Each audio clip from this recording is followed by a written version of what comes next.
that Talha opposed Uthman and prevented water from reaching Uthman during the siege of his house. So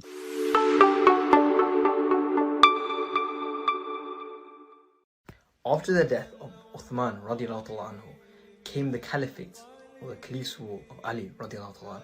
Ali radiallahu anhu, when coming into his position, there was many issues in the ummah. Uthman, the caliph radiallahu anhu, had just been assassinated in one of the most brutal fashions the Muslim ummah has ever seen.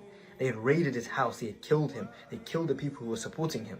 And the protesters or the revolters or the traitors were very deeply embedded within the Muslim ummah. So here we have this kid again. Now I've refuted a previous video where he made where he claimed that Imam Ali alayhi salam's wedding with the Zahra salamullahi alayha was paid by Uthman, and I refuted that.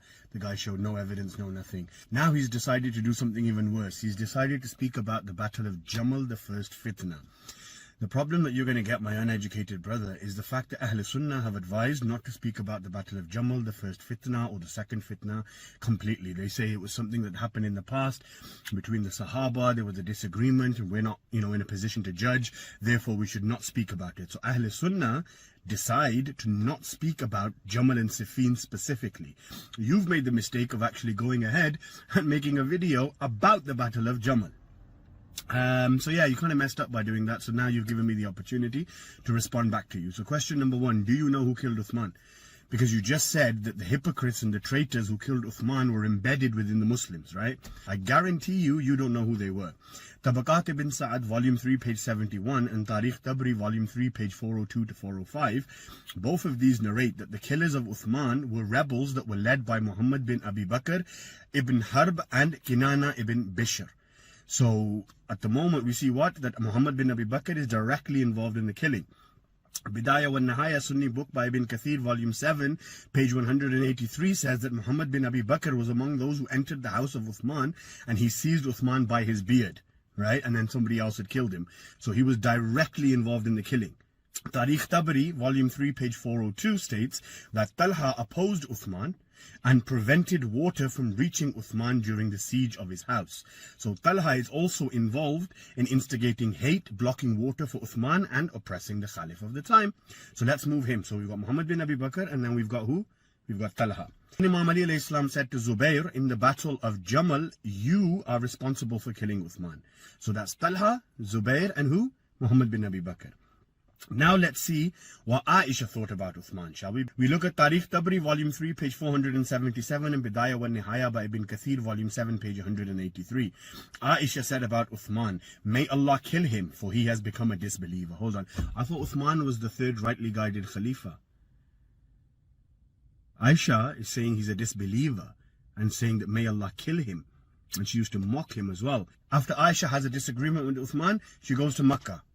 Now, whilst Aisha's in Makkah, she hears that Uthman has died. So she gets happy. But then when she finds out that Imam Ali alayhi salam has succeeded him as the fourth Khalifa, all of a sudden, she's now saying, I demand revenge for the blood of Uthman. Hold on.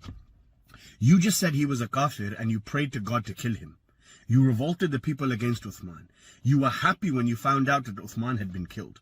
Now, when you found out that Imam Ali has succeeded Uthman as the fourth Khalifa of Islam, all of a sudden, oh my God, Uthman was innocent, he's a victim, he was murdered, he was martyred, we need to avenge his blood. And then remember who was responsible for the blood? Muhammad bin Abi Bakr, Talha, Zubair, and Aisha herself. And who does she blame for the killing of Uthman? Imam Ali alayhi salam. So Aisha did what? She riled up the people and said, we need to take the revenge for the blood of Uthman, and that is what led to the Battle of Jamal. So Ali radiallahu anhu chose not to go after these protesters or these people who were revolting immediately. However, a group mainly led by the likes of Aisha, Talha and Zubair radiallahu anhu demanded that the people who killed Uthman were brought to justice. Then you said brought to justice. She told the people to kill him. How is she going to bring the people to justice? If anything, she needs to bring herself to justice because she's responsible for his killing. And Ali radiallahu anhu said that he wanted the tensions to slow down, then he will go after the people who killed Uthman. And that's a lie. Nowhere did Imam Ali alayhi salam say, I want the tensions to go down and then I'll go after Uthman's killer. That's the biggest lie ever. Show me the reference for that. You can't. Why? Because it's source, trust me, bro. This then exploded and it became something known as the Battle of the Camel or the Battle of Jabal. Jabal? Bro, it's Jamal. What's Jabal? The Battle of Jabal. This was a huge war between the Sahaba.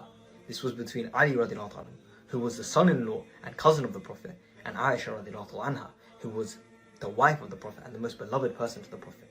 And no, that's another lie, right? Because she was not the most beloved person to the Holy Messenger sallallahu alayhi wa alayhi. Sunni book, written by An-Nasa'i. The book is called Al-Khasa'is, hadith number 9. The Prophet sallallahu alayhi wa alayhi said, the most beloved of people to me is Ali, narrated by Umar ibn al-Khattab through Ibn Abbas. So stop lying. It was a huge fitna. Yes, it was a huge fitna. I agree with you there. And yes, it was a fitna that was caused by Aisha for her hatred towards Imam Ali alayhi salam.